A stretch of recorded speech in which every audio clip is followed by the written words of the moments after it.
who unfortunately was not able to be here with us today. Their efforts to provide inclusive access to health and education are an inspiration and a tribute to Nelson Mandela's legacy in today's world. Your Excellencies, Nelson Mandela's remarkable legacy remains as relevant as ever, 5 years after his passing. Throughout his life, Mandela was always guided by the principles that are the bedrock of the United Nations. He represented the values of peace, solidarity, cooperation, respect for all human beings, regardless of their skin color, their political position, or their religious belief. Mandela himself said once, and I quote, "To be free is not merely to cast off one's chains, but to live in a way that respects and enhances the freedom of others." End of quotation. I had the privilege to meet President Mandela during the Rio+20 summit in Johannesburg in 2002. Madiba's love for South Africa sparkled in his eyes. His profound respect for human dignity permeated his interactions with those around him. Mandela refused to accept the injustices of his time, and hence his legacy represents a light of hope for a world still torn apart by conflicts and suffering. Your Excellencies, the world is still at the mercy of the threat posed by the proliferation of chemical and biological weapons, the tensions between nations with nuclear weapons, land disputes, ethnic disputes and the oppression of minorities still persist. This bleak backdrop constitutes a serious threat to the peace and security that we must grapple with and resolve together. We are meeting at a time when some principles and values enshrined in the United Nations Charter have been called into doubt. The very principle of multilateralism is being called into question. There are fears about our capacity for collective action to resolve the most pressing global problems, such as poverty and hunger, climate change, conflicts and war. Drifting away from multilateralism means jeopardizing the future of our species and our planet. The world needs a social contract based on shared responsibility, and the only forum that we have to achieve this global compact is the United Nations organization.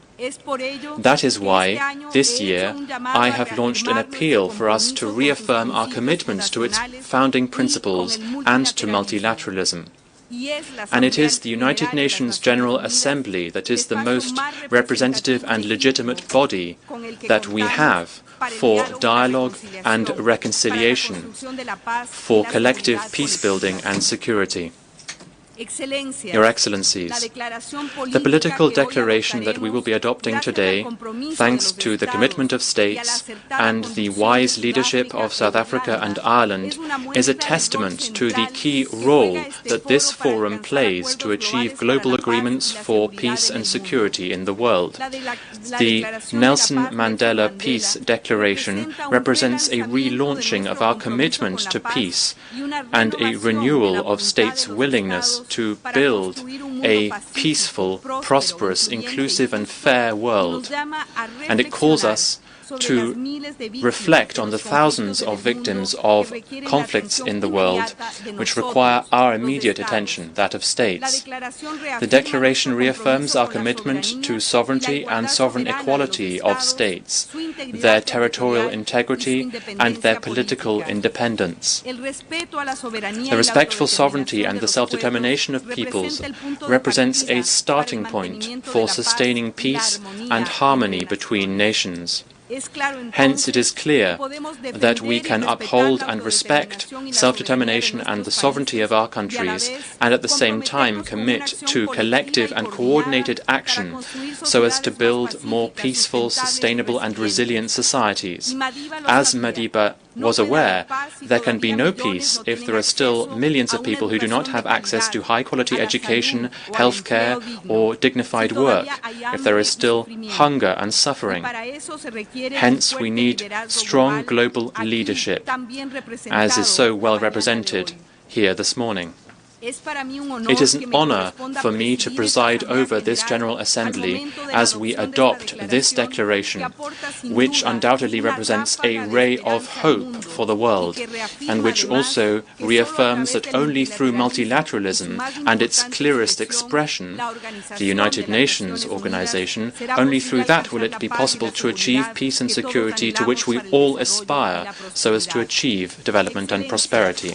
Your Excellencies, there are many challenges in our path to peace, and we need to question how we are going to overcome those challenges, if we are to undertake this effort together or alone and divided. The response depends entirely on us.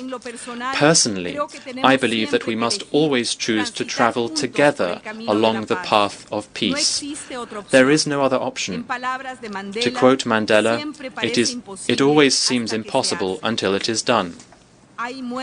There are those who die, but whose spirit lives on, as a Latin American poet said.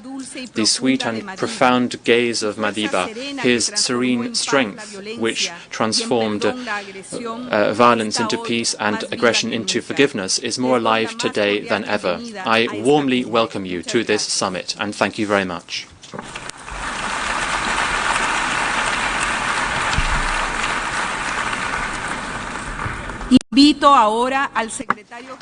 I now invite the Secretary General of the United Nations, His Excellency Antonio Guterres, to make a statement. Madam President of the General Assembly, Excellencies, distinguished guests, ladies and gentlemen. Nelson Mandela was one of humanity's great leaders. He embodied the highest values of the United Nations. He devoted his life to serving his community as a lawyer, a prisoner of conscience, a peacemaker, a president, and a respected elder. He cherished the ideal of a democratic and free society in which all people live together in equality and harmony. This was a bedrock cause for which he was prepared to fight and die. He faced his oppressors in court, knowing they had the power of life and death, and he refused to back down. As a political prisoner, he steadfastly refused to allow his dignity to be undermined, and he became a rallying point for a global movement that led to the dismantling of the apartheid regime. And the role played by the United Nations is a milestone in our proud history. As President of South Africa, Madiba championed women's rights and South Africa's landmark 1996 Constitution, which remains a beacon for human rights and equal opportunity. Under his leadership, South Africa expanded access to health care, education, housing, water, sanitation and electricity. And beyond South Africa's border, Madiba was a profound influence for peace and democracy. For example, in Burundi, he played a key role in brokering the Arusha Agreement for Peace and Reconciliation. And everywhere, he was a champion for peace, forgiveness, humility, compassion, and dignity and human rights. Ladies and gentlemen, this year we mark the 70th anniversary of the Universal Declaration of Human Rights. Almost exactly 20 years ago, Nelson Mandela spoke about the landmark document in his hall. He urged all leaders to have the courage to ensure that at last we build a human world consistent with the provisions of that historic declaration. Those were words of Nelson Mandela. Today, with human rights under growing pressure around the world, we would be well served by reflecting on the example of this outstanding man. We need to face the forces that threaten us with the wisdom, the courage and fortitude that Nelson Mandela embodied. This is the only way to build a just, peaceful and prosperous world envisioned in the United Nations Charter, the Universal Declaration of Human Rights, and the 2030 Agenda for Sustainable Development. Excellencies, Madiba was a global citizen whose legacy must continue to guide us. To honor this legacy, the government of South Africa has generously donated a statue of Madiba that I was honored to unveil this morning. In 2015, the United Nations also decided to award the Nelson Mandela Prize every 5 years to 2 individuals who have made significant contributions to the service of humanity. The first recipients were Namibian philanthropic eye surgeon Helena Dume and my good friend Jorge Sampaio, former President of Portugal. Each year, we also observe Nelson Mandela International Day by promoting and engaging in community service. And today, we remember a man of great wisdom, quiet dignity, and towering achievement, who worked tirelessly for peace and human dignity for people everywhere. This is our organization's purpose, and as leaders, it is our responsibility. Let us commit to build on Nelson Mandela's legacy so that all people everywhere can enjoy peace, prosperity, and inclusive and sustainable development. Thank you.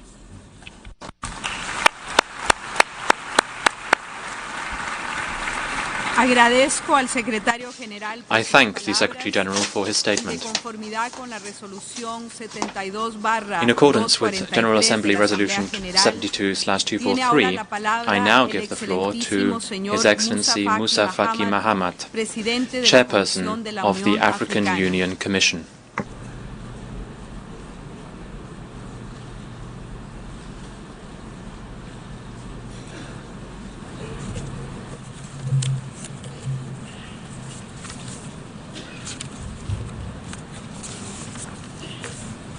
Madam President of the General Assembly, Mr. Secretary General, His Excellency, Secretary General of the United Nations, Mr. Cyril Ramaphosa, His Excellency, President of the Republic of South Africa, Madam Graça Machel, ladies and gentlemen, heads of state and government, excellencies, distinguished ladies and gentlemen, life, struggle, work, and are the symbols of Mandela, and they go beyond what we can imagine. This life was one of unparalleled wealth.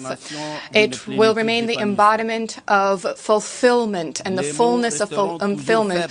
Words will always be weak when it comes to addressing this, but as everybody is aware, the light of Mandela is present in this hall and throughout all corners of peace, where the thirst for peace, equality, and fraternity has brought down spirits and mankind. It is in remembrance of all of those values and other matters addressed by that the heads of state and government of the African Union in January 2014 decided to declare 2014 to 2024 the decade of Nelson Mandela in Africa.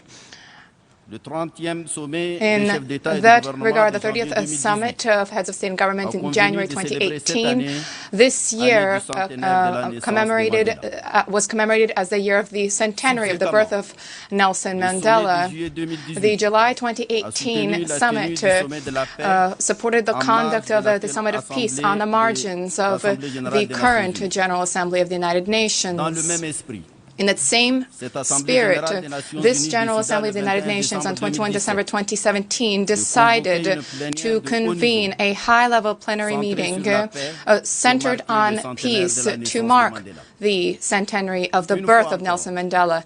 Yet again, the United Nations and the African Union have converged enthusiastically together to commemorate the centenary of the birth of this great individual. Having grown up in suffering, in difficulties and adversity, this giant of the modern history of Africa and the world has dedicated his wisdom, his courage, his intelligence, his thought, his ethics, his humanism, and the full force of his faith to freedom and dignity of man in what is most noble and highest Not only did he elevate the black man, but man as he stands in history, and as history stands before man. Today we are commemorating the centenary of his birth,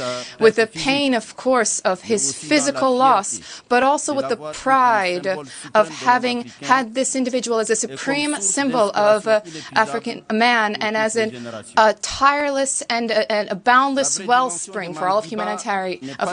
The hallmarks of Madiba are not just his tenacity, his courage, and his determination, nor even his transcendental nature in the light of the fragility of a human, as he described it, egoism, this desire to seek revenge, inability to pardon, but more than everything else, when it comes to dedication and his commitment to humanism, to the universal that is evident, and this has found its place in history, and it has made this era lasting. As multilateralism is suffering attacks from all parts, egoism and intolerance, isolationism and withdrawal and rejection of the other, as this is seen, the celebration of the centenary of this individual is a marker of freedom, solidarity, and peace among men. What would he have told us today in the light of the challenges we face and the anxieties which we encounter? He certainly would have said not to be fatalistic. He would have told us certainly not to abandon our struggle for life.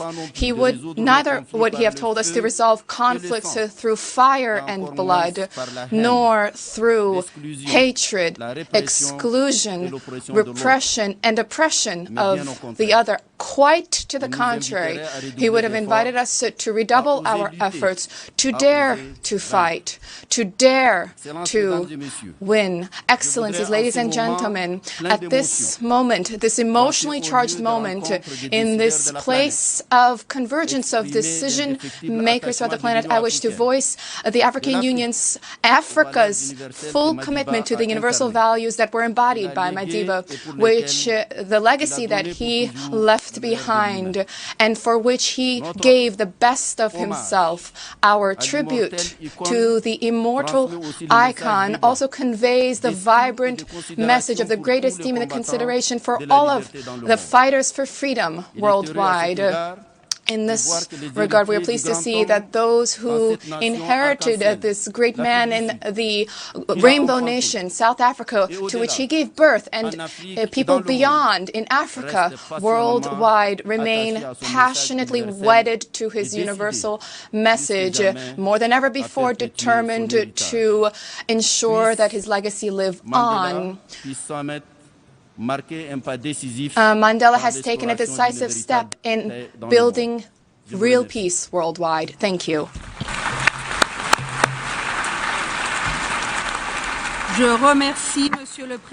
I thank the chairperson of the African Union Commission for his statement. In accordance with Decision 72/564B of the 13th of September 2018, I now give the floor to His Excellency Matamela Cyril Ramaphosa, President of the Republic of South Africa. You have the floor, Your Excellency.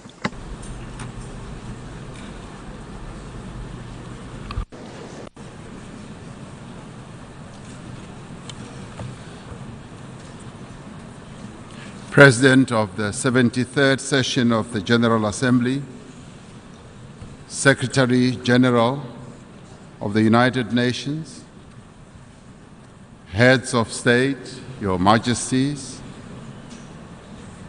Mama Graça Machel, the Mandela family, and ladies and gentlemen, on behalf of the Mandela family and the people of South Africa, allow me to express our humble appreciation to the United Nations convening this special summit in honor of the founding president of our democracy, Nelson Mandela.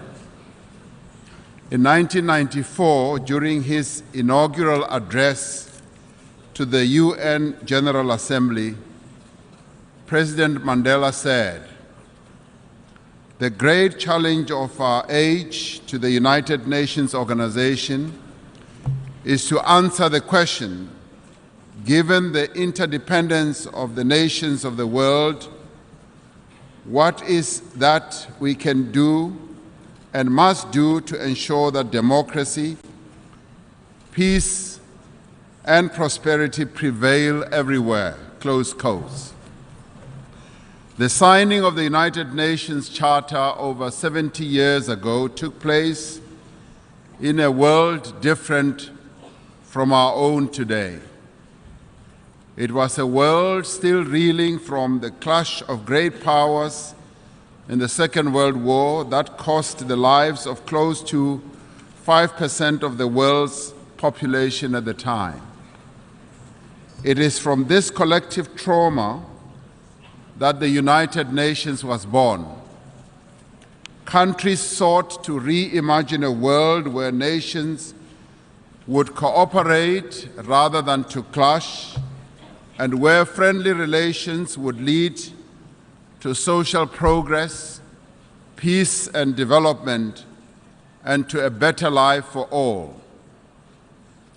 For these noble ideas to be realized, however, they needed to find expression in the actions of those who took up the mantle of leadership at the most trying of times.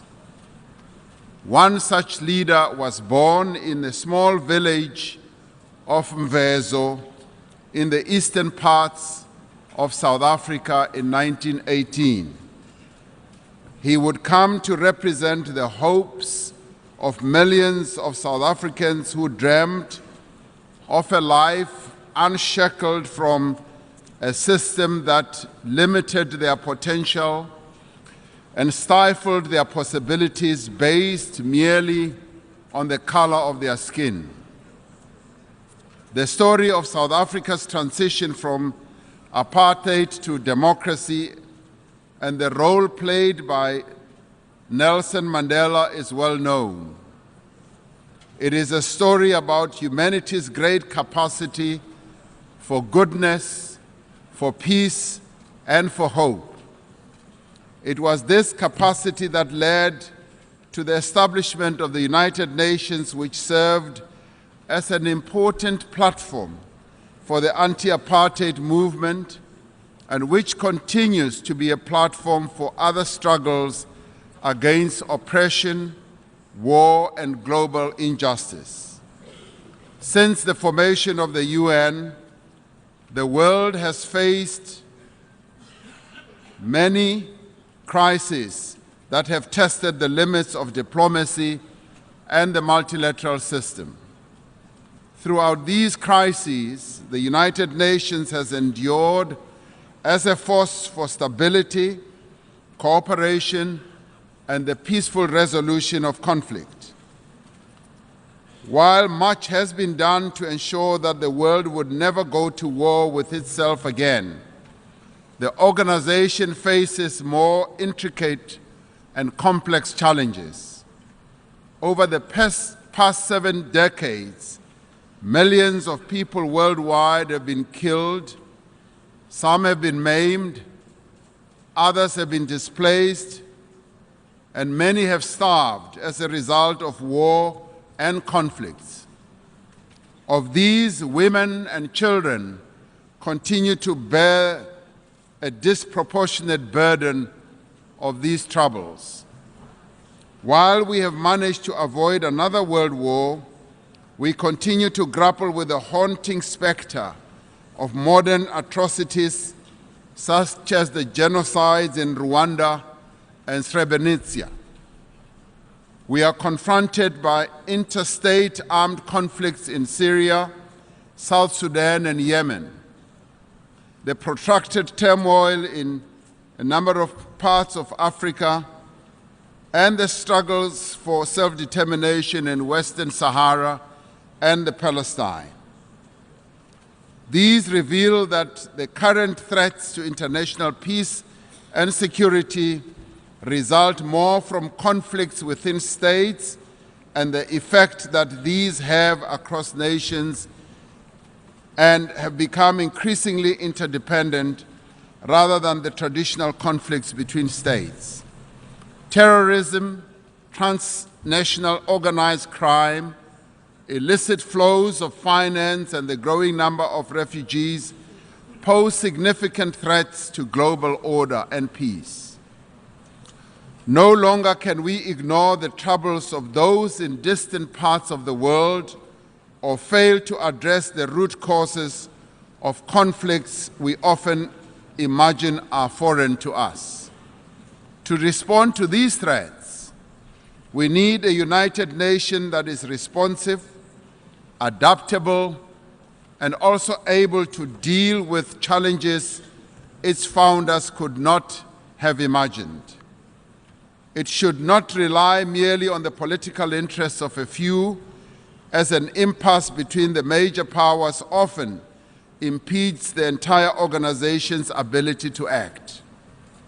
Instead, we should draw on the strength of the collective in resolving complex challenges. The United Nations can only succeed to the degree that we, as global leaders, provide visionary leadership that transcends our ideological differences and narrow national interests. Through this Peace Summit, the current generation of global leadership is given a wonderful opportunity not only to reflect on peace in the world, but to take these measures necessary to end the wars that continue to take millions of innocent lives. We are called upon to act decisively, to end the exposure of women and children to untold suffering, including displacement, torture, rape, mutilation, and murder. We are called upon to ensure that women are afforded a special role in peace negotiations, political transition, and in ensuring durable security for all. We must be unanimous in our support for the work of the UN Secretary General and the Executive Director for UN Women in ensuring that women take a center stage on issues of peace and security and provide leadership in peace operations. We welcome efforts towards achieving equal representation of women in leadership positions in UN peace missions. Madam President, in our search for peace, we dare not ignore the continued existence of weapons of mass destruction whose capacity for human devastation is too dreadful to contemplate. 20 years ago, almost to the day, President Nelson Mandela addressed the UN General Assembly for the last time. He said, "We must ask a question which might sound naive to those who have elaborated sophisticated arguments to justify their refusal to eliminate these terrible and terrifying weapons of mass destruction. Why do they need them anyway?" Close quotes, he asked. To this day, his question has been met with no satisfactory answer. The truth is that there can be no justification for the existence of weapons that carry with them the potential to extinguish life on this planet. We therefore applaud the adoption by the General Assembly last year of the groundbreaking treaty on the prohibition of nuclear weapons. South Africa will soon deposit its instruments of ratification of this historic treaty. We call on all peace-loving states to ratify the treaty so that it comes into force without any delay. As we strive for peace, we cannot escape the reality that conflict and hostility have their roots in poverty, exclusion, and marginalization. Unless we confront the conditions under which the poor of the world live, we will not succeed in building a peaceful and stable world. It is for this reason that the 2030 Agenda for Sustainable Development is also very much an agenda for peace. The SDGs entail a set of interdependent objectives whose fulfillment would be the ultimate act of conflict prevention. We must ensure that the United Nations, in its form, operation, and orientation, is able to maintain international peace and security, protect human rights, and achieve sustainable development for all. Today, we are gathered as world leaders, representing the hopes of billions for a peaceful, prosperous world. It is the desire for such a world that prompted this peace summit to take stock of how the UN has performed in the pursuit of peace. It provides a moment for us as heads of state and government to recommit ourselves to achieve the social and economic development necessary for the prevention of conflict. It is an opportunity to pledge to each other and to our people our determination to seek peaceful solutions to our political differences and to building peace in those countries emerging from the destruction of war, violence, and perpetuation of hate. It is our deepest hope that this summit, in the name of one of our greatest exemplars of humanity, Nelson Mandela, serves as a new dawn for the United Nations. We hope the summit will give expression to the Secretary General's call for a surge in diplomacy. We hope we will rediscover the strength of will to save successive generations from war and to overcome the hatred of our past and the narrow interests that blind us to the vision of a common future that is peaceful and prosperous. We hope we will prove ourselves worthy as the bearers of the legacy of Nelson Mandela. I thank you. I thank the Honorable President of the Republic of South Africa for his statement. De conformidad con la decisión 72, in accordance with Decision 72-564B,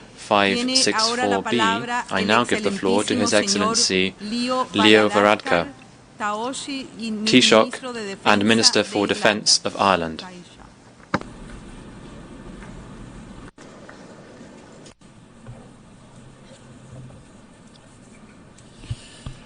Madam President of the General Assembly, Mr. Secretary General, President Ramaphosa, Excellency, Madam Machel, Your Excellencies, distinguished guests, ladies and gentlemen.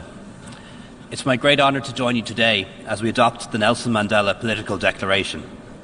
It reminds us that Mandela's is a living legacy entrusted to us so we can be torchbearers for peace and reconciliation for this and for future generations.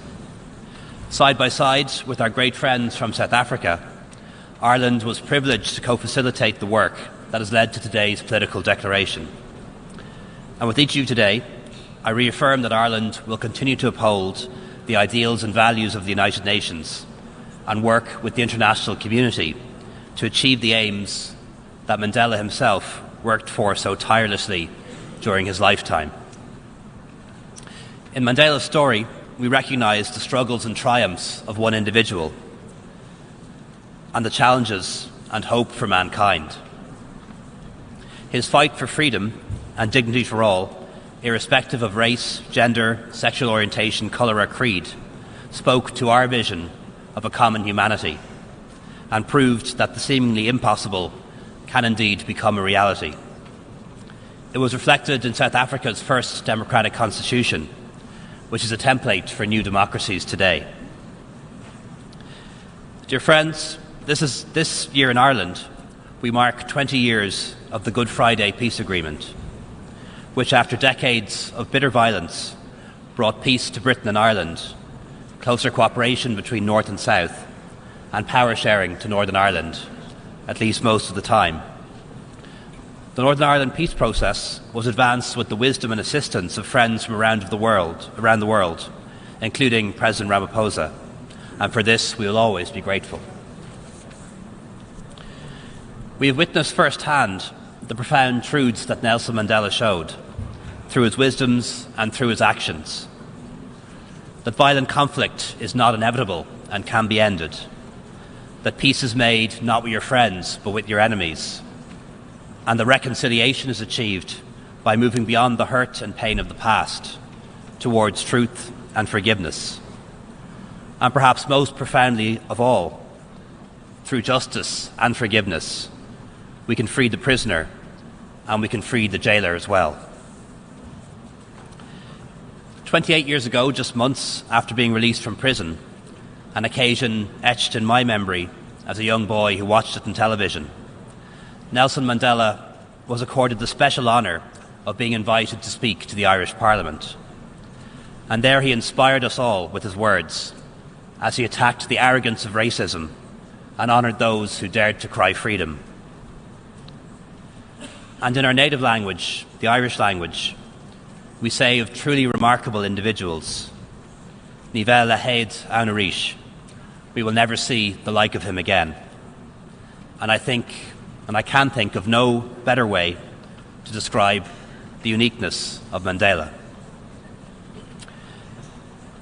I believe that his legacy is truly international and points to a deeper truth. A voice may be silenced by death, but its message can never be suppressed. It is heard for all time and rings through the ages, and finds a home in the hearts and minds and values of those who follow afterwards. Colleagues, inspired by the message of Nelson Mandela again, we here should provide a voice for the oppressed around the world, finding shared solutions guided by shared values, like our belief and commitment to multilateralism, to the freedom of the individual, free enterprise, human rights, democracy, and protecting our planet. We should look to this declaration as we face the challenges of the 21st century, recognising all that has been done in the area of gender discrimination. We must renew our efforts to further advance gender equality around the world. And we must give young people a greater say in the decisions that will affect them and the future of our planet. War and hatred come in many guises, but peace has the same face the world over. It is the image of those who open their hearts and minds to make the impossible possible and build a future worth living for. Thank you very much.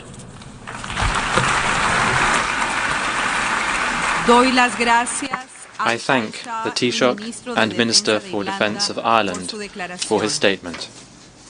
In accordance with General Assembly Resolution 72/243, I now give the floor to Ms. Graça Machel, co-founder of the Elders.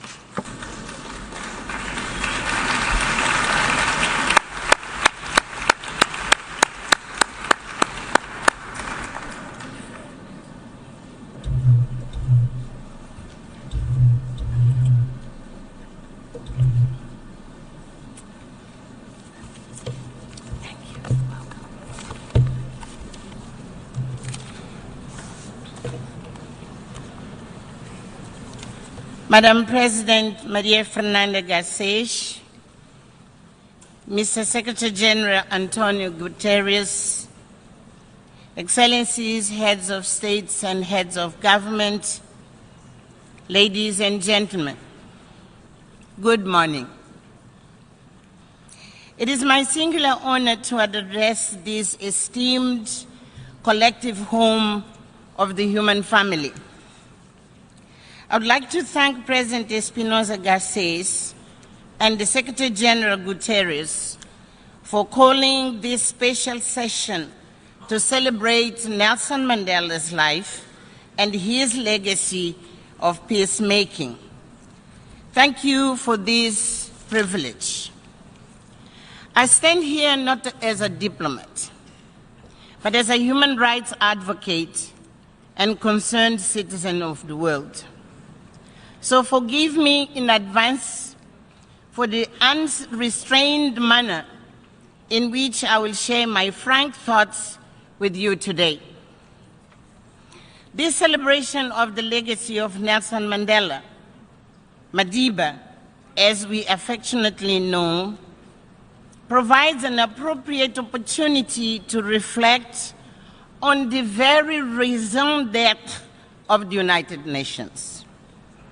In October 1945, the founding members of the United Nations pledged first and foremost, I quote, "We, the peoples of the United Nations, are determined to save succeeding generations from the scourge of war, which twice in our lifetime has brought untold sorrow to mankind, and to reaffirm faith in fundamental human rights and the dignity and worth of the human person, in the equal rights of men and women and of nations large and small," unquote. It strikes me with the gratifying humility that at this moment of reflection, we associate Nelson Mandela as a reference point to help guide us in fulfilling this supreme mandate. Indeed, Madiba's legacy as a freedom fighter, peacemaker, and statesman speaks to the core of our greatest aspirations for the United Nations and for humanity. To celebrate Madiba's life and his contributions to the world is twofold: to take inspiration from the values he embodies and to emulate his unwavering commitment to freedom, equality, justice, and dignity for all. Let me pause here and bring to mind the legacy of Kofi Annan, my dear brother and fellow elder, who also embodied the values of which the UN holds dear. His moral fortitude and commitment to justice should also serve as inspiration to shape the international community into a more stable, peaceful, and equitable one.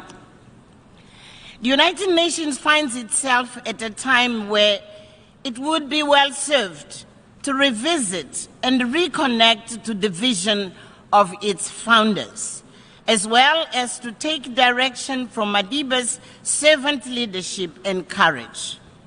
His example of a servant leader reminds us that no sacrifice is too great to ensure the respect and protection of one's people.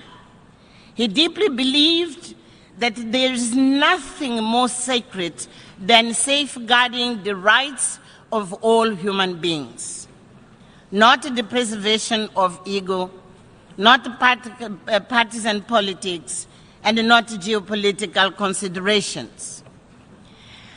An expert of brinkmanship and keen strategies, Madiba spent nearly 3 decades of his life as a political prisoner, and many years thereafter, negotiating the complexities of peacemaking and nation building.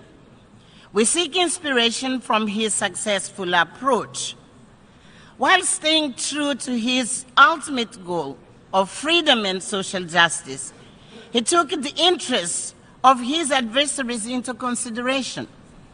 He silenced his ego and took risks. He gave value to the principle of give and take and negotiated in good faith. The United Nations was shaped by our collective desire to prevent conflict and ensure that never and never again would war engulf nations the world over. Yet, more than 70 years later, today's news reels are full of conflict-ridden headlines, signaling significant discord within and our international community. Global security has deteriorated remarkably in the past decade. The number of armed conflicts has increased. And particularly worrisome to me are the protracted conflicts which have been ravaging our global family for decades. Our collective consciousness must reject the lethargy that has made us accustomed to death and violence as if wars are legitimate and somehow impossible to terminate. There's no justification for the loss of life and suffering in places like Syria, Yemen, Palestine, Somalia, South Sudan, Central African Republic, and Myanmar, just to mention some. It has been far too long. Thousands of our children, just like our own sons and daughters, have been robbed of the joys of childhood. Thousands of women, no different from our own sisters and mothers, have been brutalized by rape as a weapon of war. Thousands of our fellow brothers and sisters have been needlessly maimed and killed. Thousands of families similar to our own have been ripped apart and left destitute. It is time to say enough is enough. Members of this esteemed chamber, do not let this be just another summit of statements. Bold, unprecedented action must follow. As for me, the meaning of celebrating Madiba is to work to end this senseless violence as a matter of priority and urgency. I encourage you to interrogate and dismantle what is fueling these conflicts. The ego driven of decision makers, the rigid political dogmas, greedy resource acquisitions, and the massive arms industry, just to name a few. It is time for every leader here to take responsibility. Those who are directly involved in the atrocities plaguing our world, those who take sides, and those who sit in silence. As leaders of this time, you have moral imperative and the ability to bring the death and destructions we witness on a daily basis to an end.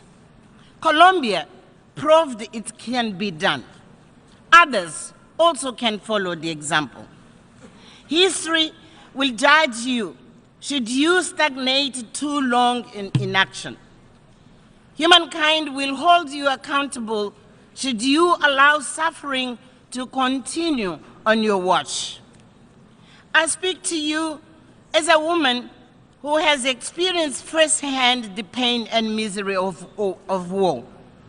In 1996, on behalf of then Secretary General Boutros Ghali, I published a report on the devastating impact of armed conflict on children.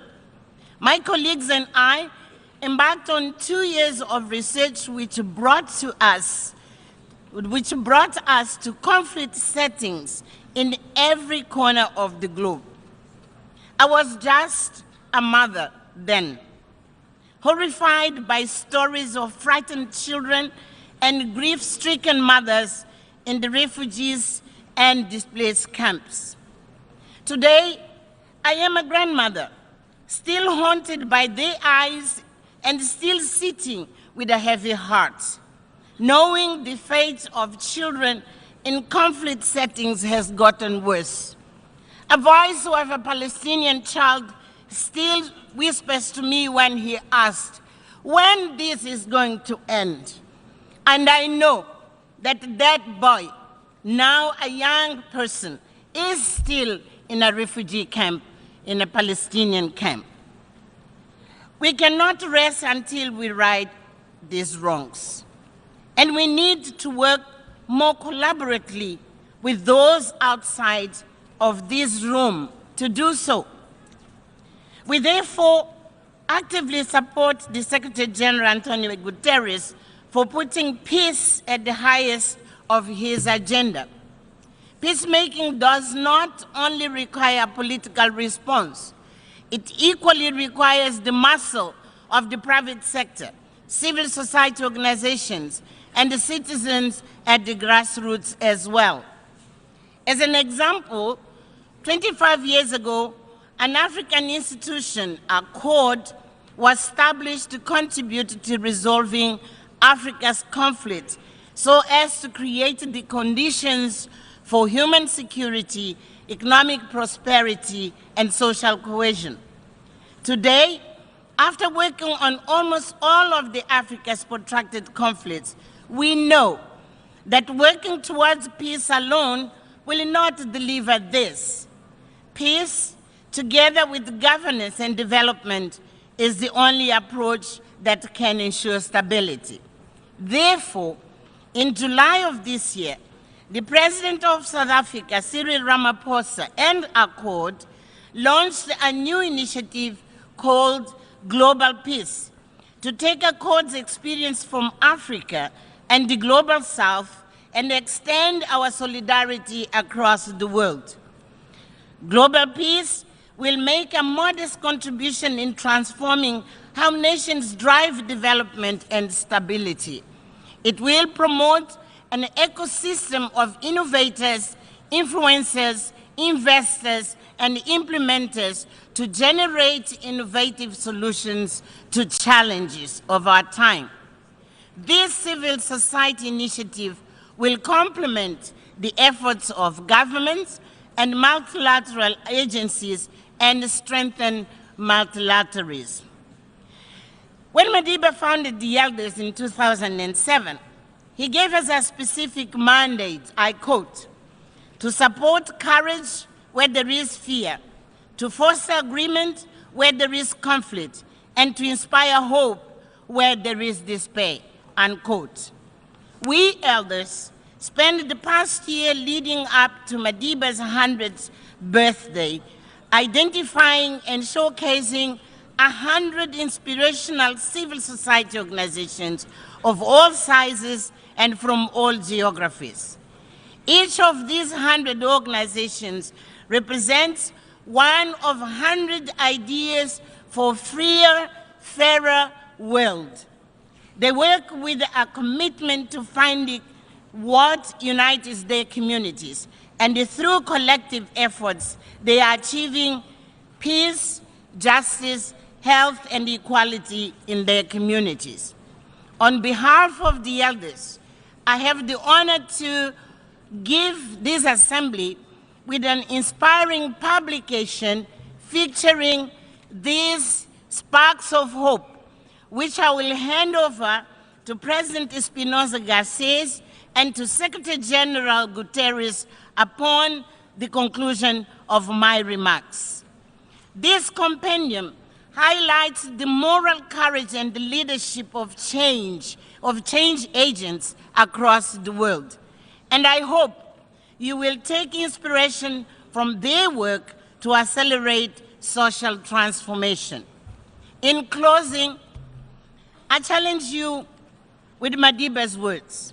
I quote, "It is in your hands to make a better world for all who live in it," unquote.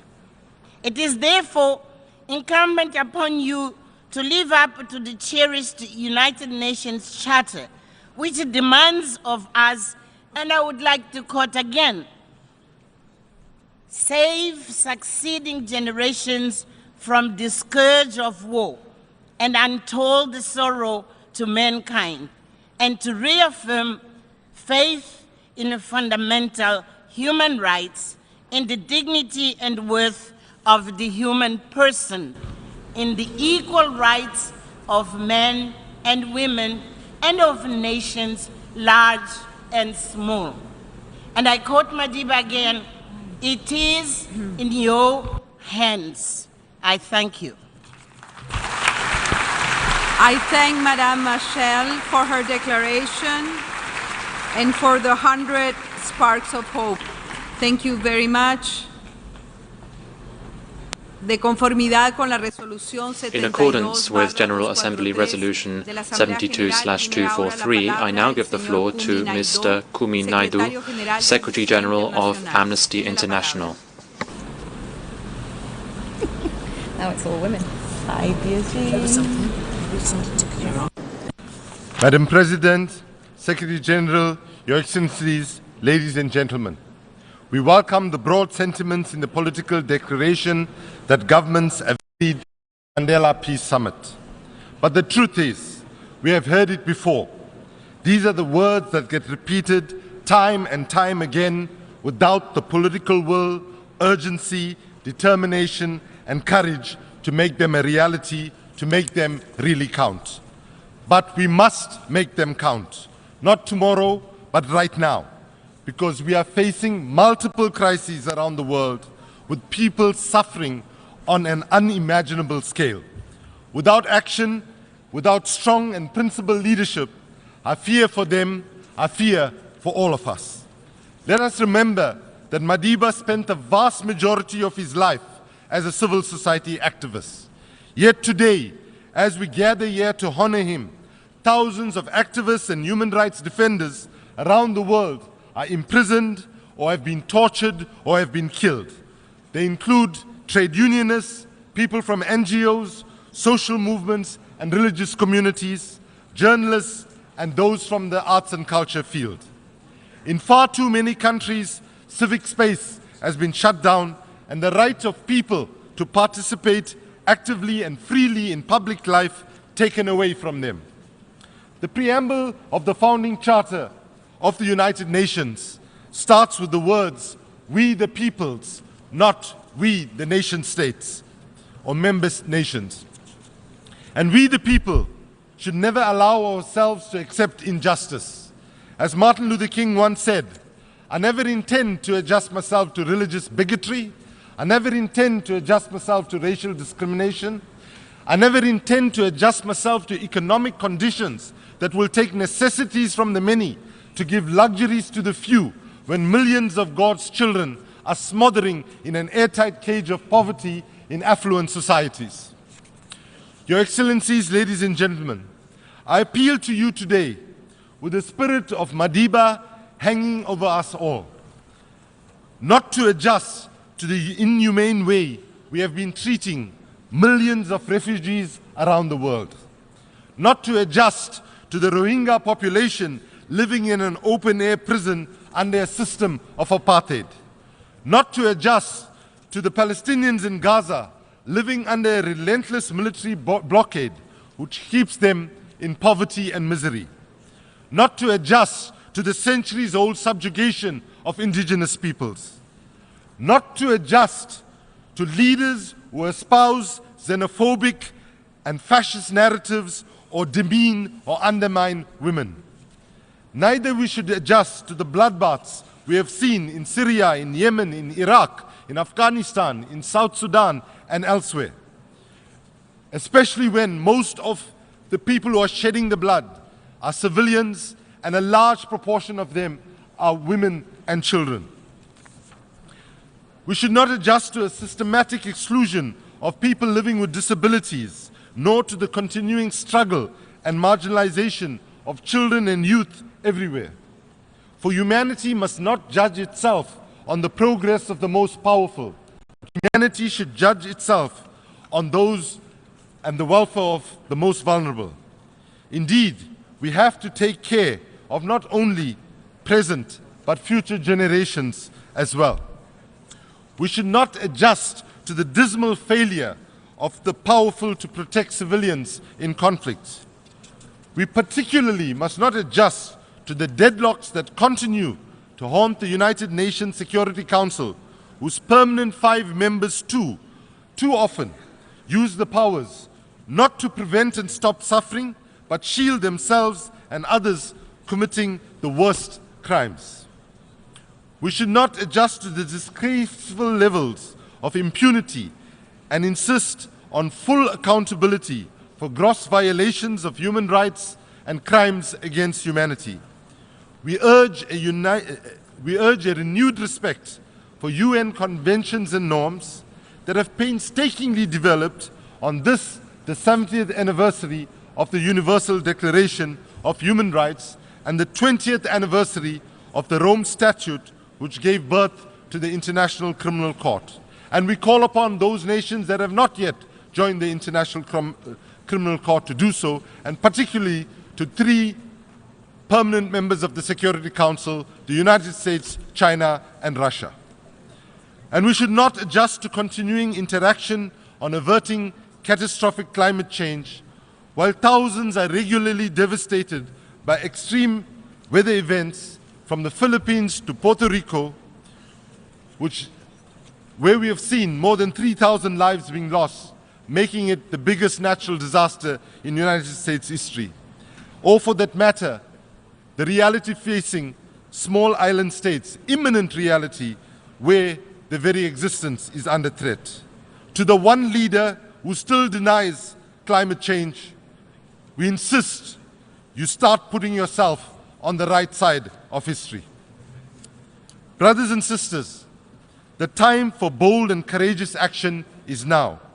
To my fellow activists and advocates, I know that what you are facing, but I implore you not to give up. Let the words of Madiba inspire and guide you when he said, "Courage is not the absence of fear, but it is the overcoming of it." And to all our political leaders, we honor Madiba by picking up the mantle honestly and with integrity of all the struggles he waged. The political declaration being adopted here today is an opportunity for renewed commitment in these troubled times. Think of the most powerless people in the world who will live or die from your choices. Do not disappoint them. Merci beaucoup, muchas gracias, shukran, sheshe, placebo, asante sana. Thank you very, very much. I thank Mr. Naidoo for his statement. We have heard the last speaker for the opening meeting of the Nelson Mandela Peace Summit.